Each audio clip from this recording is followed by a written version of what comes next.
Hello, everyone. Hello, everyone. Okay, so we're going to talk about fintech and the importance of it.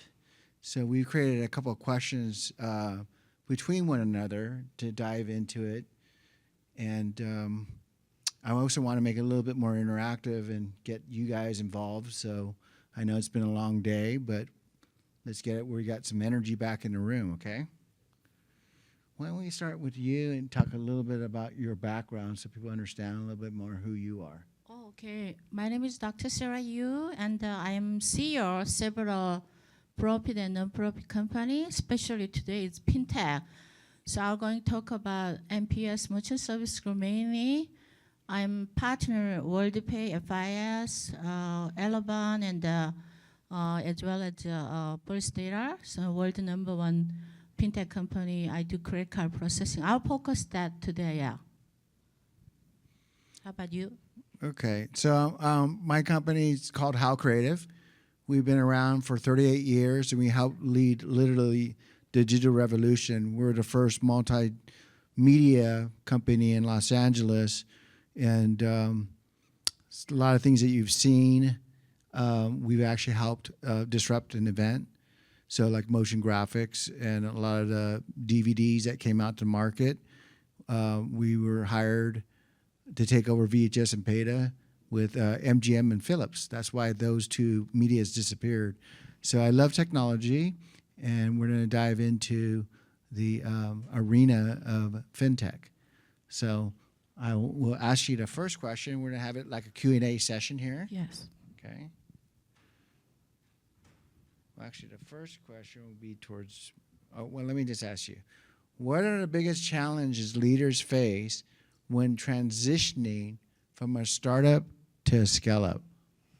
I think that as especially a fintech company, there is several key barrier you can creation when you open business, especially like make teamwork. Executive level of team, sales team, and the technician team, underwriting team.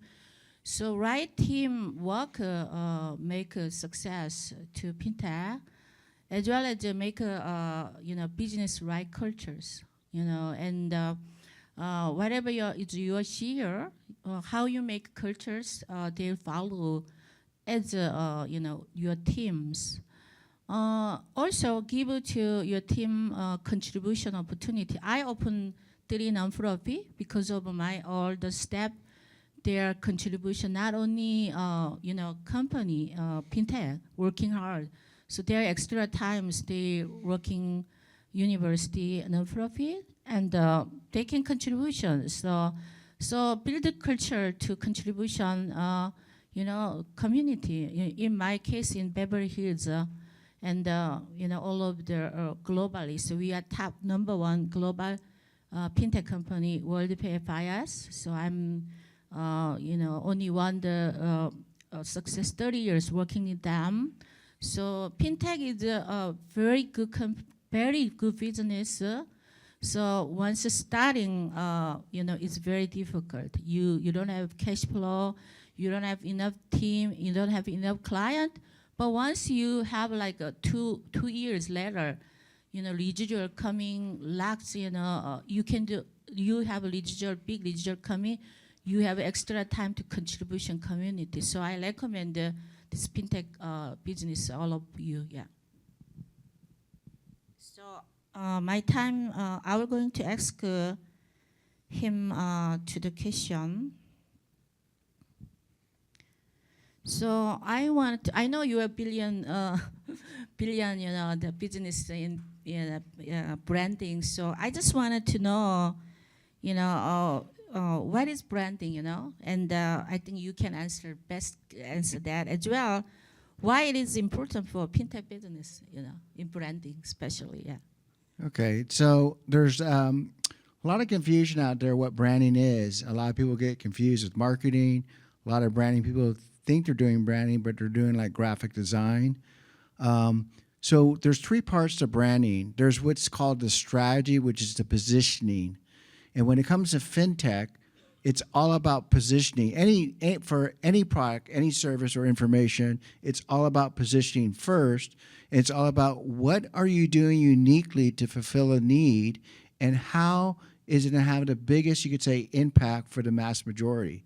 So let me just give you a quick example, okay? So how many of you have kids? And how many of them have gone to college? Okay? So you've probably seen, I got to stand up a little bit. But anyway, so you have the student identity, which is really the way that they basically show they're a student at school, right? The photo. And then you look on the back, there's a mag stripe. That mag stripe was not always there. It was a project I took on in the mid-90s, and it was for UCSB, the Access program. And what it was, and what it still is, now it's global, it's basically a way where a student doesn't have to have cash on them, and they're too young to be responsible for a credit card. But it was a way to actually have it where the parents can understand how money is being spent. And it gives them an opportunity to put X amount of money in the bank. It was a first debit system for a school system. The advantage of that versus the way, and what let's put it backwards. What was it solving? Students to be cashless, so they didn't have to worry about cash. Second, it also worked as a way to check out books. It also worked as a way to actually purchase your meals.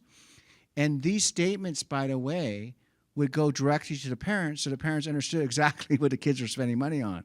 So it gave control of the parents, and it also gave an opportunity for the student to have some freedom, in a sense, to be able to purchase and understand actually how to actually budget themselves on a month-to-month basis, okay? So UCSB, the Access program, they wanted to be the first to be known for this. So the initiative we're filling, and that was really disruptive what they're doing, is to have an online campus where they had an online banking system, and they want to be known nationwide. So we were building the first one ever. Not only did it become a nationwide recognition, but it also became globally known. So a lot of companies, just like how people copy the Apple phone as far as the platform, like Samsung and so forth, that's how it is for Access Media. And so why it became important, it was literally one of the first FinTech products. So what it grosses now annually, and why this is important, it grosses about $150 billion annually. That's how much money it grosses. So again, what are you doing as a business that will allow you to start as an idea to separate you from others, okay? And that's when you start with strategy. The second component to this, we've created what's called a system. So you have the S for strategy, and the I is now implementation, is to build the identity, coming up with the right name. We gave the name Access Media, okay? The right communication pieces from the standpoint of the website, and also from the standpoint of the brochures, but the posters themselves that are all over the campus. So this helps to identify what the product is used for, but also it hits people emotionally first of how it make a big difference for themselves as students, okay? So that's the identity and implementation. The M is for management. The idea is you start off with a control space first. In this case, we're starting with one campus, UCSB. And then once you start to see the flow over a couple of years, to see that you're actually moving from the red to the black, that you're actually building revenue, now you have the opportunity to grow and scale. But you have to work out the kinks, you could say. So you actually have a system, in this case, the debit system, where actually it's manageable and it's controllable locally first. Does that make sense? You never want to scale too big. I've had clients and I told them, don't scale before it's your time. And what happens if you scale before your time, you literally end up burning through your cash. Your cash rate becomes much greater. The burn cash rate becomes much greater than the money that you're taking in, okay? So anyway, so that's how branding, quote unquote, how it relates to FinTech, but we'll get deeper into this conversation. By the way, how many people here, just an idea, actually have a FinTech company? Okay, so you're just interested in the subject matter then? Okay, great. Give us an idea. Oh, yes, great, yeah. Okay. Let's see here. Okay, so I have a question for you. Hold on 1 second here. Questions? So, my question to you Yeah. is what leadership qualities are essential for successfully scaling a fintech business? Okay, so fintech business, especially reading success is the CEO's vision and right vision and right mission. So your team cannot be more than your vision and mission. So the vision means the future, right? Mission is today, what you need to do. So that leadership is really talk to you how they can success your team. Right tool give it to them. So if you don't provide your team right tools, what they needed to, you don't think about success. But nowadays we need AI, right? AI technology. You give a right tool to the people, AI technology, or you have enough finance, you have cash flow in your company. So leadership is not just talking, I will do this, and I will not do this. So you have a lot of compliance. Example, fintech company, like, you have the decision data base, not your thinking, what I'm feeling today. Everything is your decision making is due for data driving decision, meaning you need to study hard. You need to work hard for your team. And exactly, what data said, you can combine data and yourself had all your talent, your knowledge, put in there, your team. So your team is make you success. Second of all, a lot of compliance in fintech company. Like you have to know, legal boundary. Like myself, I went to Judy Doctor Law School. I went to business school. I went to, I went to Harvard Business School, Harvard Law School, Harvard Kennedy School, Harvard Education School. Why? Because I need to make a good team. Not, I have to know about what today's field, what's going on. You cannot read them to yesterday, 10 years ago, you went to business school, right? But keeping study yourself and make a team grow. Without your teams, you cannot be success. That's my point, yeah. Very good, I like that. Yes, thank you.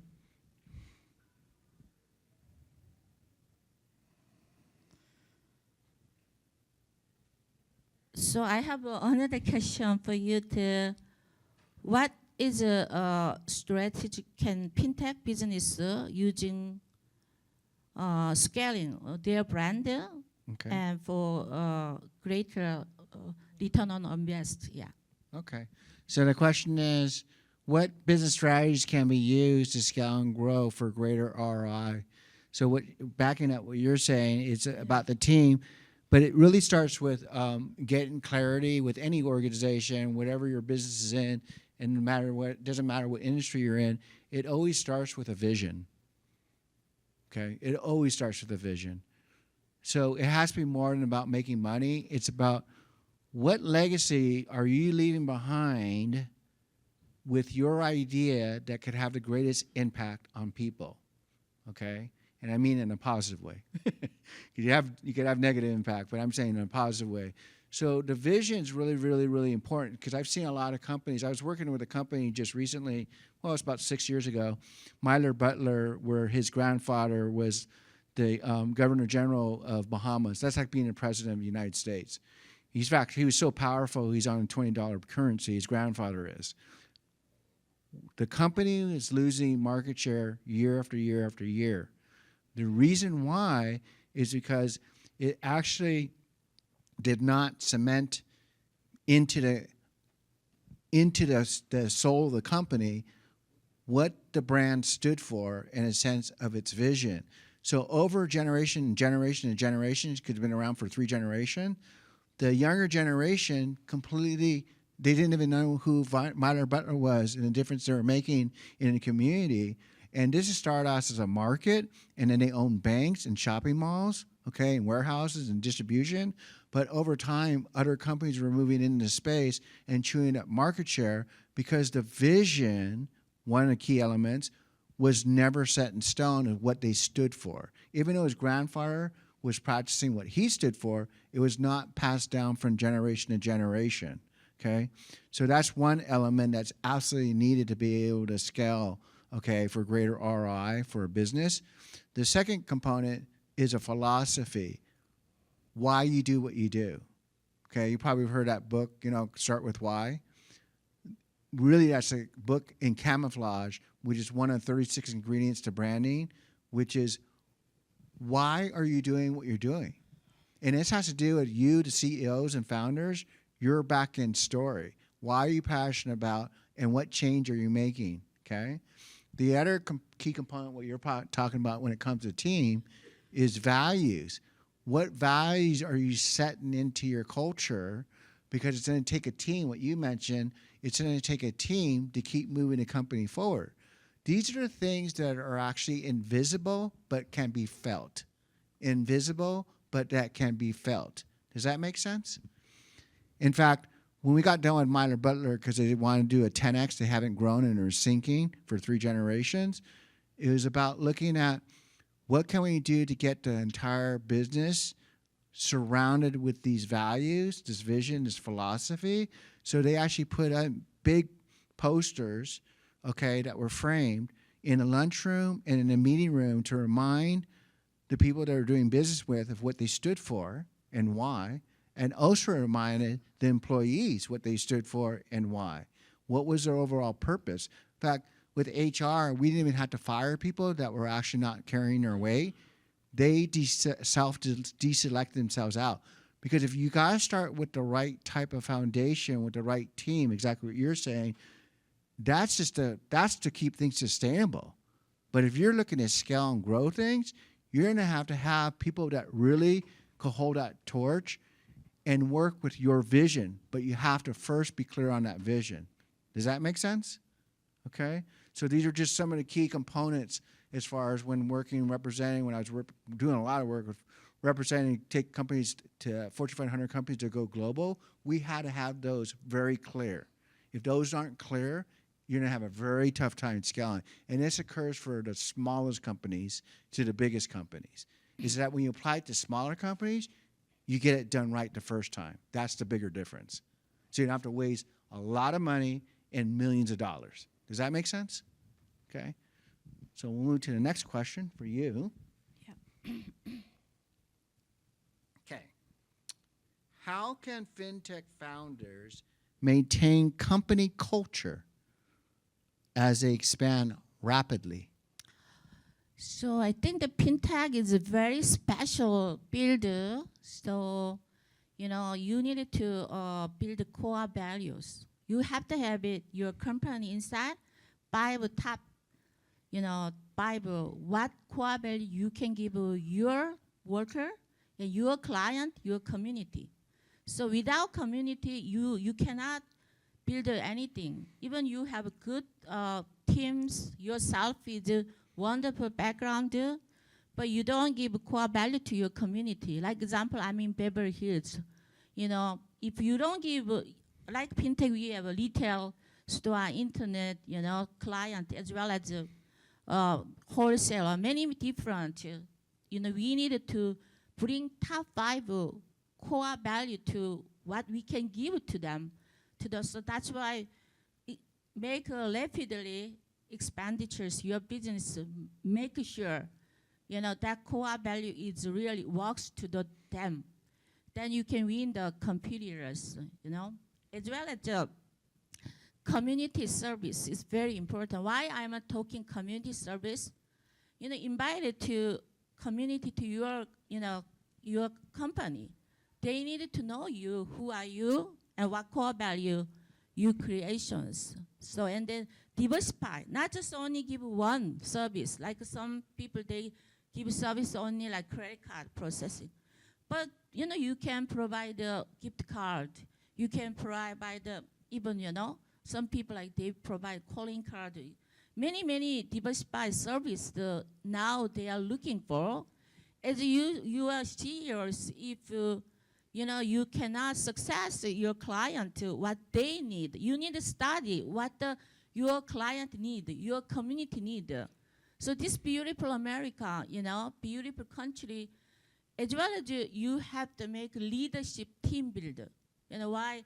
If you cannot do anything yourself, whole thing you can do, but you have limitation.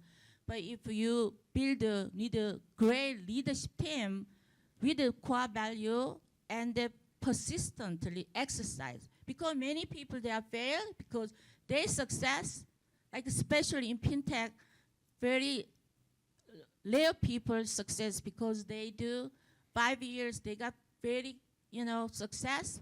Later on, they don't go out to door, they don't go to the calling because they have residual income enough.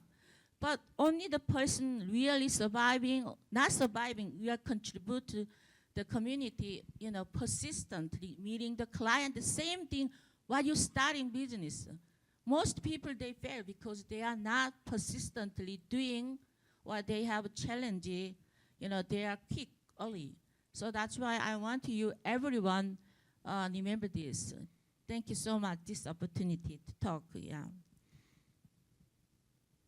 So I have it to you to last question.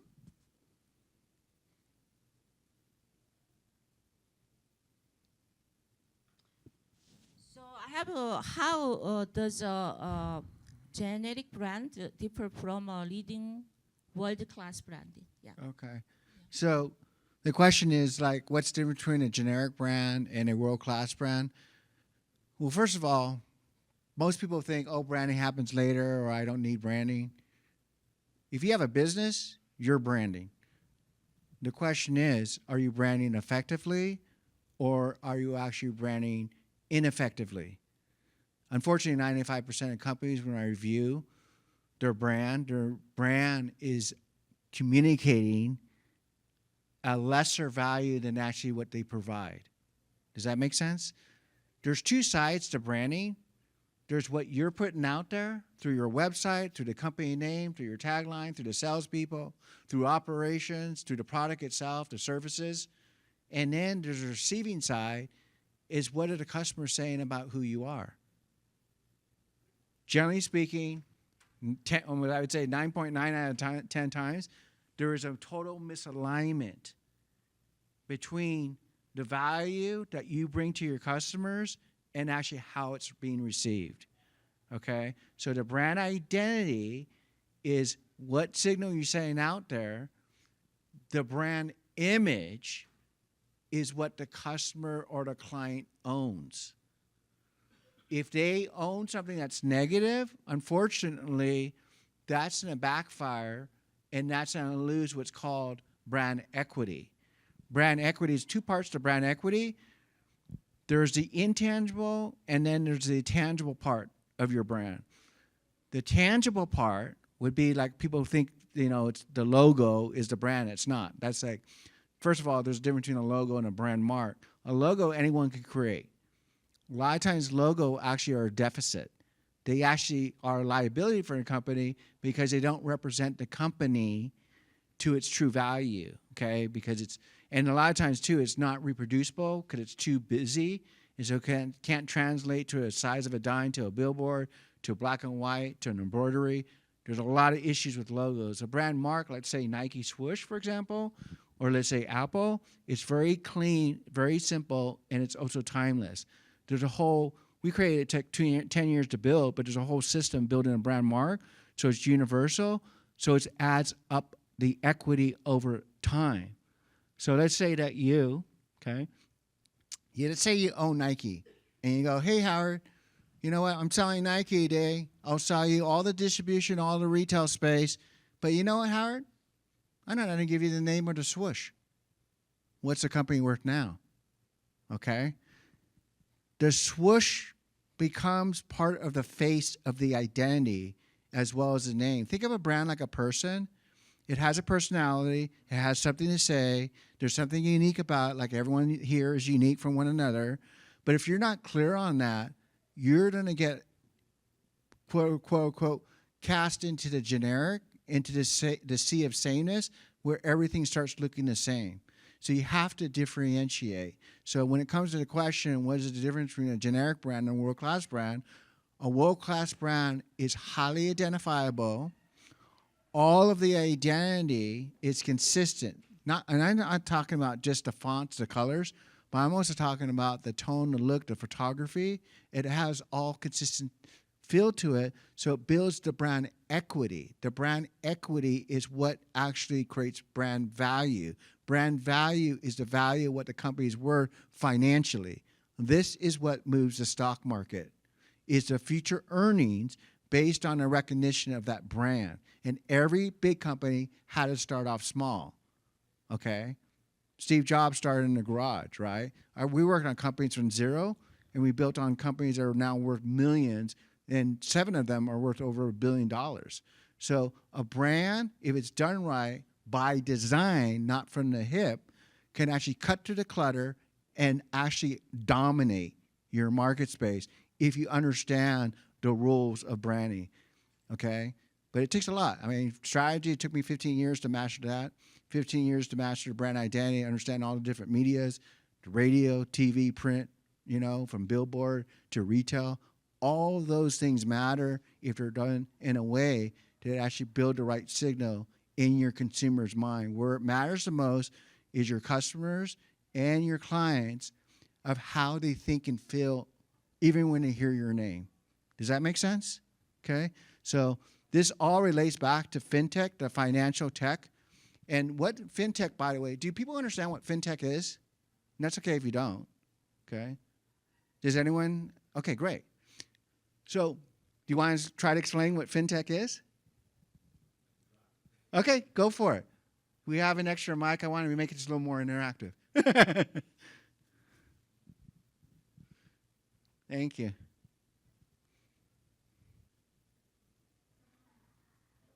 Yeah, there you go. Like that. Thank you.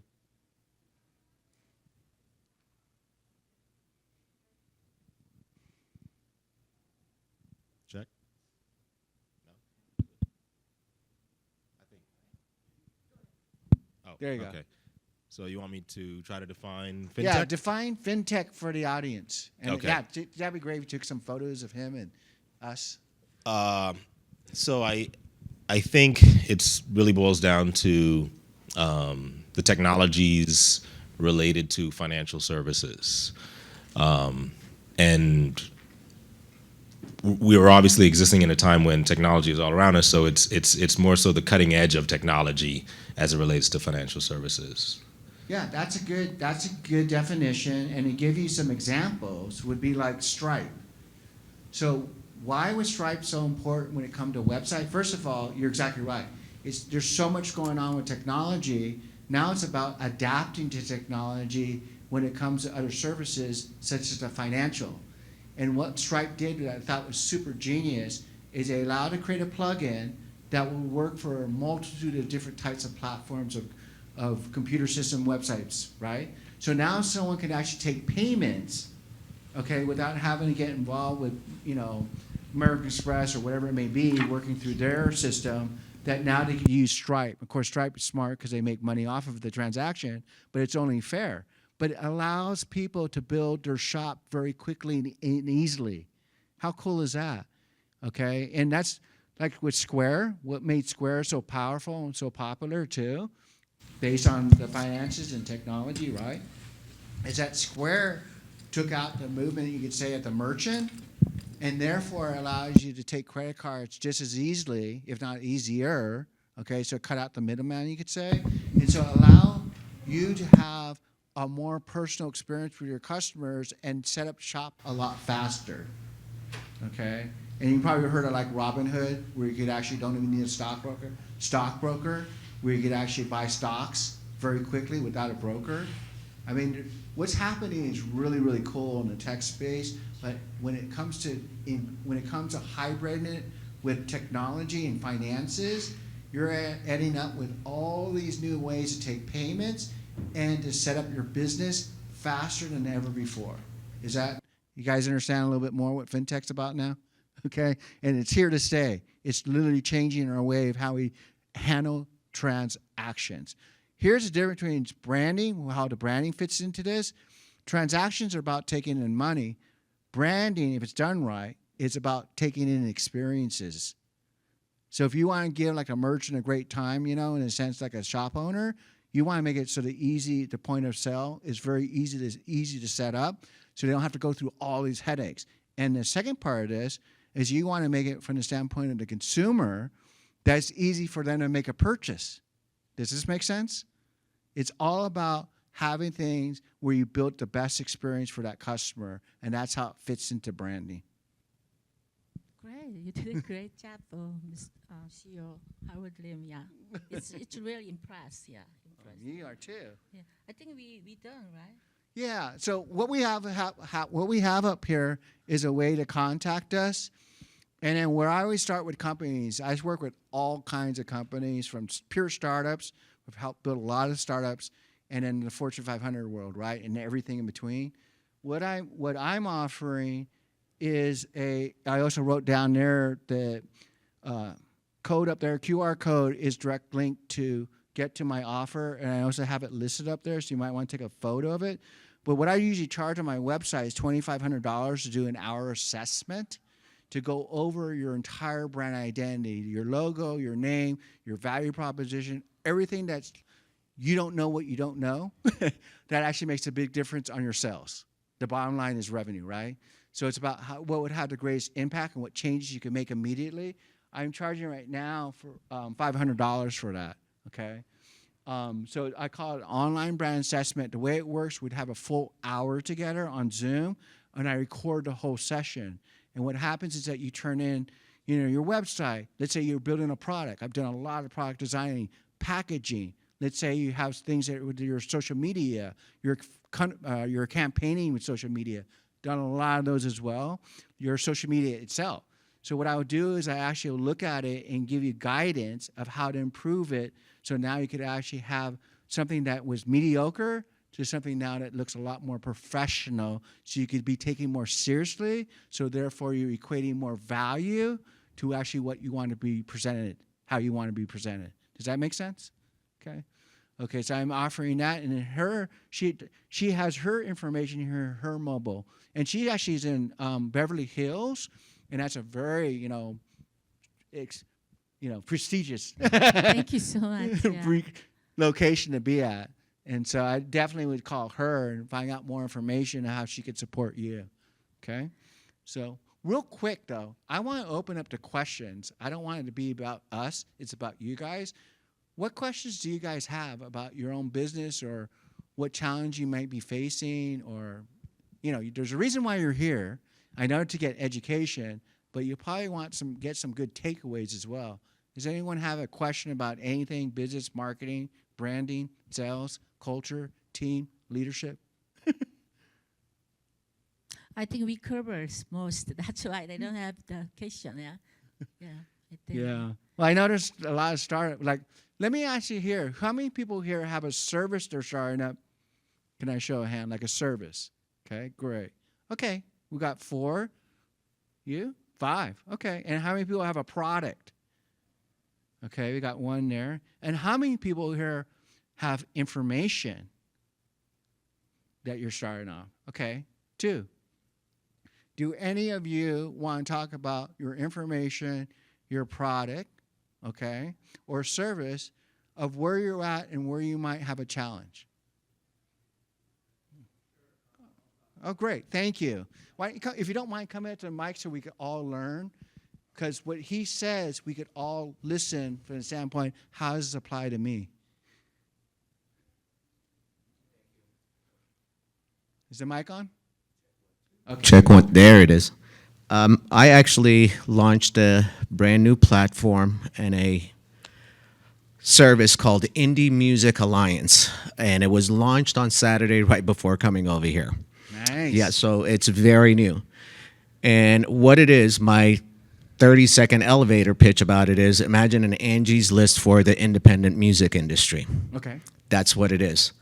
It is a database that not only includes musicians from all around the globe, but also any business that can contribute to a musician's career. And we're not talking just traditional agents, managers, or publicists, things like that, or venues. It goes beyond that. For example, photographers are included in the platform because a musician may need a photographer. So it's a little bit out of the box thinking, actually, how to approach this. Costume designer. There's times artists and bands need somebody to design and sew costumes for them. So it has currently 42 different categories of businesses included in it. The musicians are kind of like, I don't want to say separate, but it's got a specific area just for the musicians. So businesses and venues that are looking for a musician, they can easily go find them as well. The database includes 178 different countries, and it translates to 103 different languages. So that's what I'm doing right now. And you say you launched this on Saturday? Just launched it on Saturday. I've been working on it for 6 months. Oh, thank you so much. To create that brand identity. And again, this is an idea I've had for 20 years. I've talked to developers, I've talked to folks in the music industry. And 20 years later, currently there is not a platform like this in the music industry. There are some that are similar, however, not as completed as this platform is. So after 20 years, and I've learned the skills and web development and platform development skills that I've learned over the years, it became the sign from the universe that this is my project and I need to do it because there's nothing like that out there. Okay, I love what he has going on. So what he's talking about is really a disruptor. A disruptor is where it changes the industry's projection. Does that make sense? So when we work like DVDs and we brought DVDs to market, it changed and disrupted VHS and beta where they went away, okay? And then what happened was it gave birth to a new industry. Now with him, what I would say, because my coaching is start off with strategy. Remember I said S stands for strategy? There's 32 components to a strong strategy. Okay, one of them is what is your value proposition? What is it that you do that no one else does, and how can you say it in a way that benefit? What is a true benefit from the standpoint of your target market? Which is awesome because you have a lot of target markets. Because you're talking about like the actual alliances. And you're also talking about the end user. Correct. So there's a lot here. So this is kind of a big one to take. But anyways, what is the ultimate benefit that differentiates what you're doing versus all others that you could say in 21 words or less? We'll work with more than just 21 words for now because I got to get going to another panel. But what would you say that is unique about this versus all others platforms that are out there? Ease of discovery and connection. Oh, I like that. Ease of discovery and connection. That's good. So what I would add to that from the standpoint of the ease and discovery and connection, correct me if I'm wrong, is that they also want to be famous. Like a lot of these people want to be known. They want to have, in a sense, more market share. Which musician doesn't want to be famous? Let's put it that way. So. Exactly. So here's what I would add that part, being famous. Now the part to this too, when it comes to a strong value proposition, is being able to deliver on that. But I'm sure you could build some really cool case studies, like show where people, because, you know, it's like my mom thought I was gonna be a starving artist because I chose the route of design and, you know, da-da-da and whatever, right? So the point being is this, is that that's not so, and so you have it where it could change the perception of people's, what they would consider as a stereotype of being a starving artist, to someone that actually is famous, and in a sense that actually, you know, quite honestly, is very powerful in a lot of different ways besides the finances, but also has an influence. Okay. So I would add that famous part to it. But I love what you're doing. I'd love to talk to you later. I would love to talk to you. Yeah, we'll connect afterwards. Thank you so much. Okay. See, that was great. Thank you for sharing that. But anyways, I got to rush to the next, what is it called, track one, next door. But I just want to thank everyone for being here and taking your time to be with us. Thank you so much. Thank you.